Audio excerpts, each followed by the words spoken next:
Sus pinturas hablan de una manera muy particular de nuestra identidad, de nuestra historia, pero no de esas partes que queremos ver. Muchas veces es más bien lo oculto, lo menor, lo que parece no tener ninguna trascendencia. Y para hacerlo se vale de materiales que están muy lejos del canon de los pintores. Además de eso, para dejar muy claras sus ideas, o quizás para confundirnos aún más de lo que lo hace, se ha dedicado a hacer unas pequeñas películas. Algunas de ellas han circulado a través de redes sociales. Estoy hablando de Ignacio Gumucio, que está aquí, la Edad Media, en el arte.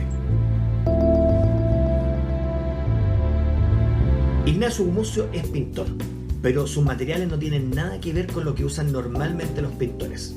No es usual que trabaje sobre tela, por ejemplo, ni que use óleo y acrílico. En cambio, ha pintado sobre alfombras, cholguanes, pedazos de MDF y un sinfín de soportes que muchas veces son desechados y encontrados por el artista en la calle.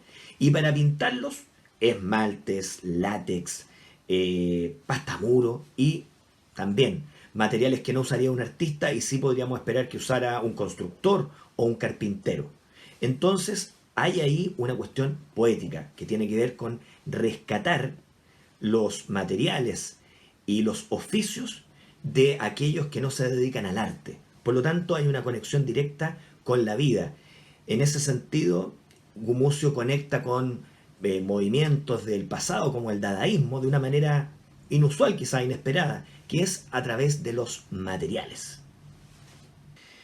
Pese a que en el texto que publicó en su exposición del MADI, Ignacio Gumucio declara un cierto desprecio por la fotografía, no es menos cierto que se ha valido de ella de forma abundante a lo largo de su producción. Y un recurso fotográfico que le sirvió sobre todo en los comienzos de su trayectoria para plasmar su imaginario fue la fotocopia. Esas fotocopias pegadas sobre los soportes para hacer un mundo en el que se fusionan lo figurativo y lo abstracto. Gumucio ha tratado la figura y ha trabajado el entorno. Ese entorno que puede ser natural, un paisaje, o puede ser cultural, particularmente arquitectónico. La interacción de personajes y entornos ha ido configurando de distintas maneras su obra, siempre, por supuesto, en relación a algún procedimiento pictórico específico. El paisaje de Gumucio es un paisaje de lo cotidiano, es un paisaje de la experiencia próxima, no es un paisaje intelectual, romántico, es el mundo paisajístico del veraneo, del paseo, es el mundo del deambular, es un mundo azaroso donde las plantas crecen en forma desordenada y el artista no está ahí para reorganizarlas, para embellecerlas. Entonces hay una coincidencia entre lo que el artista percibe en su recuerdo, en su experiencia próxima, y la manera en que lo registra a través de los muchos procedimientos que utiliza él en su pintura. Ignacio Gumucio entiende la arquitectura prácticamente como un personaje, y un personaje importante al que le ha dedicado mucha atención. A veces son espacios cerrados, a veces espacios abiertos, espacios privados, espacios públicos, pero siempre, creo yo, es la arquitectura moderna, esa que se puede configurar a partir de una retícula, y en el caso de Gumucio, a partir del masking tape. Esa sencilla herramienta que le permite hacer líneas rectas y armar espacios sobre los más variados soportes. Pero todos comparten una característica.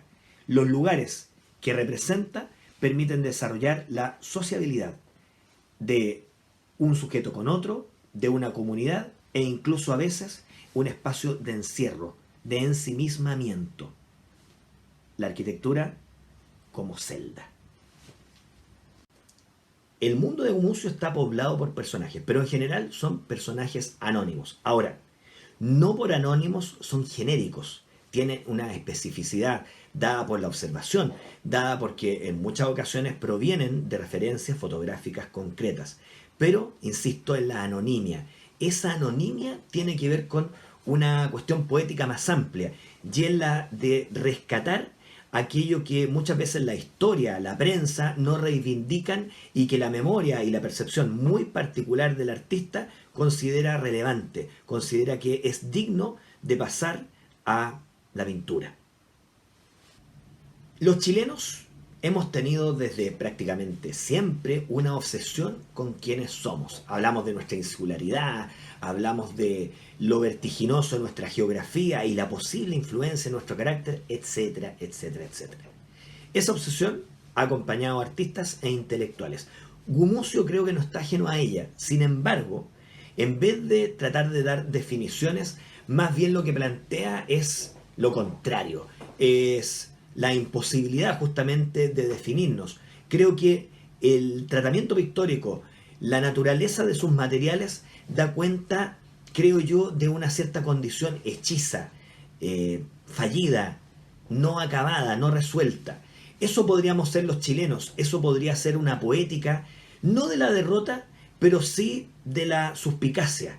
Creo que eso caracteriza la obra de Gumucio y se ha ido desarrollando a lo largo de toda su producción con diferentes énfasis y desde luego materiales y prácticas pictóricas. Según el propio artista, es desde el año 2008 que él comienza a realizar murales. Y es bien interesante el tema de los murales, porque en primer lugar, como todo en esta práctica, se trata de ocupar un espacio y rodear muchas veces al espectador con la pintura. Pero también es una posibilidad para el artista de dar rienda suelta a sus estrategias de asociación libre y a la multiplicidad de procedimientos técnicos y también a las iconografías con las que él trabaja.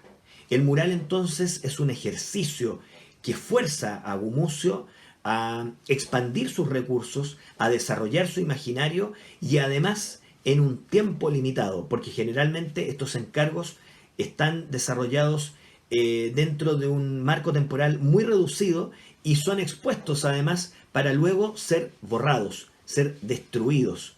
Entonces, lejos de la práctica muralística que se pensaba para perdurar y ocupar el espacio público, los de Gumucio son transitorios y muchas veces indoor, en el espacio cerrado de un museo, de una galería o de un centro de arte alternativo. Y con Ignacio Gumucio despedimos la edición número 12 de nuestra primera temporada. Esperamos que vengan más de la Edad Media en el arte. Gracias por habernos seguido. Sigan difundiendo. Díganle a la gente que este programa es el mejor programa de arte que ha existido nunca en la historia de Chile, aunque no sea cierto, para que nos vean, nos sigan y podamos hacer una gran segunda temporada que esperamos sea todavía mejor que esta primera. Muchas gracias.